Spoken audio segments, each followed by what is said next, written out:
Aloha, y'all. Daniel Aaron here, your guide to vibrant living, and I'm so glad that you are here with me for going deeper into my top 10 tips for vibrantly thriving. This is all about you implementing some quick wins to make your life even better. Now, we're here for number one, set goals. And there's a reason number one is number one. There's also a reason I am here at home on Maui and I'm giving you the view of the ocean behind me. And for two reasons. One, because I am here and so blessed and grateful to be here because I set the goal for that to happen. And two, it's a reminder for all of us there is an ocean of possibility. Vast are the possibilities for what we can create in our lives. Now, in case you haven't met me, we don't know each other yet, who I am, what I do is I help spiritual people who are craving more money, contribution, magic, vitality, whatever they're craving, I help them to upgrade their daily rituals, to take greater self-ownership, to raise their vibrations so that they can finally have their physical earthly lives match up to their values, vision, and potential. Right? Now, it's a little bit silly to say spiritual people because everybody's spiritual, and you know how it is. Some of us identify more that way, maybe a little bit woo-woo even. And what I found is a lot of us folks, myself in the past, have a gap between, even a painful rent, you could say, a division between what we know is possible, values and vision, and what we're experiencing on a daily basis. So I help them to integrate that and create what they really want. And really, for any of us, for all of us, that starts with this number one tip, which is to set goals. Now, we could go far into the research of why goal setting is powerful, and there's an incredible Harvard study done years ago that tracked one particular class and said, how many of you have goals? How many of you have written down your goals? Guess what? Small percentage. And then they tracked those people, the whole class, years later, and the few people who had clear goals and written goals had vastly more satisfying and successful lives based on multiple measures. Happiness as reported, income, vitality, emotional state, all of it. So here's what happens though. Let's go to the woo-woo side for a minute. Whenever we set a goal, right, and especially when we write it down, especially when we speak it out, that gets into the realm of affirmations, incantations, and mantra, which I speak about in other places. Right? When we set a goal, we are broadcasting out to the universe, this is what I want. This is possible. And if we then write it down, well, we anchor that possibility more into physical reality. Now, I'm not going to go deeply here into the process and how to do it. If you're interested, if you want to go deeper with it, just send me an email, daniel@danielaaron.com, and I will happily send you my e-guide and even a complimentary masterclass about how to do this, where I guide you, walk you through the entire process. It's a powerful one. It's a 2-hour process that takes you deeply into creating more possibilities and the optimal way of actualizing them. Now, we're not going to go deeply into those things. What we are talking about, though, is just the power of setting things in motion. You've probably heard the quotation. It's a famous one. It's one of my favorites, sometimes attributed to Goethe, yet really said by W.R. Murray. And the short one you may know is, whatever you can do or believe you can, begin it. Boldness has genius, magic, and power in it. Begin it now. And that's good. That's cool.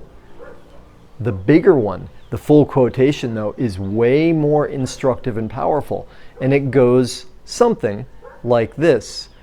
Whatever you can do or dream you can, begin it. When you... let me start over. Okay, that was the old one. There is one elementary truth, the ignorance of which kills countless ideas and splendid plans. The moment one truly commits oneself, then providence raises in one's favor all manner of unforeseen circumstance and assistance that no being could have imagined would come their way, right? And what that means, and then it goes on to the rest of it. Whatever you can do or dream, you can. Begin it. Boldness has genius, magic, and power, and begin it now. And part of what he points to, there is one elementary truth, the ignorance of which, part of what that means is, pay attention to this, because if you don't get this truth, the ignorance of this kills countless ideas and splendid plans. The truth is that the moment one commits oneself, now let's be fair, having a goal is not necessarily a commitment to it. That will come in a deeper part of this. First thing though starts with having a goal, a belief in what's possible. Right? As Marianne Williamson said so well, we are born to manifest the glory of God that is inside us.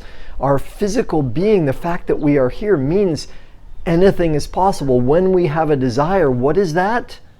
It's a gift from the universe, from our higher self, saying, hey, you can expand, you can grow, there is more possible. And as we grow, as we expand, as we create more in our lives, so do we give permission to other people, so do we inspire other people, and guess what? We get happier. One of my mentors, Jim Rohn, said this, and I love it. He said, happiness is progress, or as I prefer to say, progress toward a goal that is meaningful to you. Happiness, is progress toward a goal that is meaningful to you. So what's the prerequisite on that? What do you have to have in order to make progress on a goal that's meaningful to you? You have to have a goal. So most people in life are living by default. They're just surviving. They're just getting by. And I know if you're here with me, you're interested in more. Maybe you're dedicated to the art of vibrant living. Maybe you're well on your way to it. And you know that more is possible. That is our birthright. That's why we're here, is to expand, expand, expand. All right. Now, a little bonus for you. Let's touch on number 10. Number 1 tip, set goals. Number 10 tip is meditate. And it's almost like a 4-letter word. It's such a confusing word. It's like love. It's like imagination. Because why? It's so overused. So many people have different meanings for what meditate is. So I'm going to give you just this little bit, and in another video I will share more with you about how to do it, why it's important, and how I define it, what's really important about it. Meditate is dedicating ourselves to presence. Meditate means, in yoga language, it's called pratyahara, withdrawal of the senses. Meditate means to go within, or as in the Bible it says, go within or go without, right? To go within and create from the field, from imagination, the realm of thoughts, which become things. That's only possible if we can disengage for a moment from the sensorial world, the world of the senses, the 3D world, right? When we go into our imagination, and what I call meditate, my name for it is the C dip.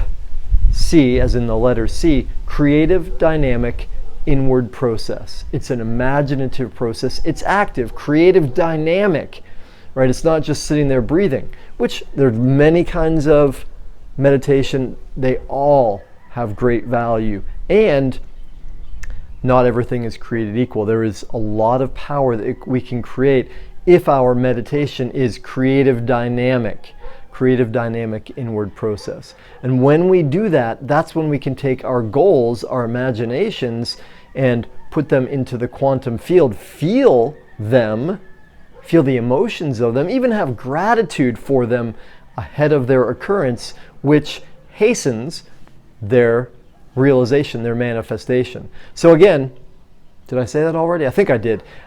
If you want to go deeper into the how of setting goals and manifesting them, send me an email, daniel@danielaaron.com, and I will send you, complimentary, my ebook on manifesting goals. It's called The Magic of Manifesting, and give you access to a big masterclass on that. It's a 2-hour deep dive into setting goals and how to optimally manifest them. It's called The Magic of Manifesting, and in that process I guide you all the way through that 2-hour process. And you can break it up if you want. I do this every year on New Year's. It's a beautiful ritual. If you haven't ever done it, I encourage you to send me that email, daniel@danielaaron.com. And either way, let's wrap it up. Thank you so much for being interested in the art of vibrant living. Thank you for tuning in. Aloha.